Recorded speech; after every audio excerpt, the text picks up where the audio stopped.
শুক্রবার সকাল থেকে ভারতের মুম্বাইয়ের অ্যাপল স্টোরের সামনে ভিড় ছিল চোখে পড়ার মতো। হাজারো মানুষ অধীর আগ্রহ নিয়ে অপেক্ষা করছিলেন স্টোরটি খোলার। এদের অনেকেই বৃহস্পতিবার রাত থেকেই লাইনে দাঁড়িয়েছিলেন। অল্প সময় পর আসে সেই মাহেন্দ্রক্ষণ। প্রতিষ্ঠানটির কর্মীরা স্টোরে স্বাগত জানান ক্রেতাদের। ভিতরে ঢুকেই বহুল কাঙ্ক্ষিত আইফোন 16 সিরিজের ফোন হাতে নিয়ে নেড়েচেড়ে দেখেন অনেকে। চোখে মুখে তৃপ্তিও ছিল দেখার মতো। নিজের পাশাপাশি পরিবারের সদস্যদের জন্যও পছন্দের ফোন কিনেছেন কেউ কেউ। मैं 21 आवर्स से लाइन में खड़ा हूँ। मैं कल 11 o'clock को स्टोर ओपन हुआ था, तब से आया हुआ हूँ, इधर ही हूँ।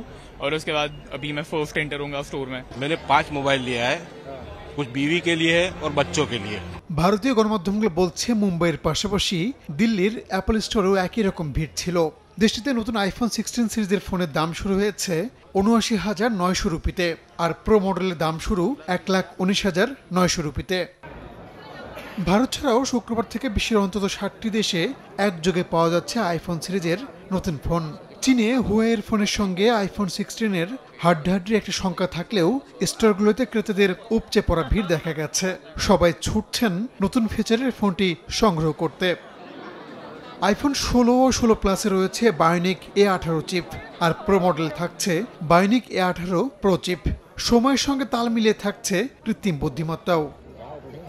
রাহানুর রানা, সময় সংবাদ।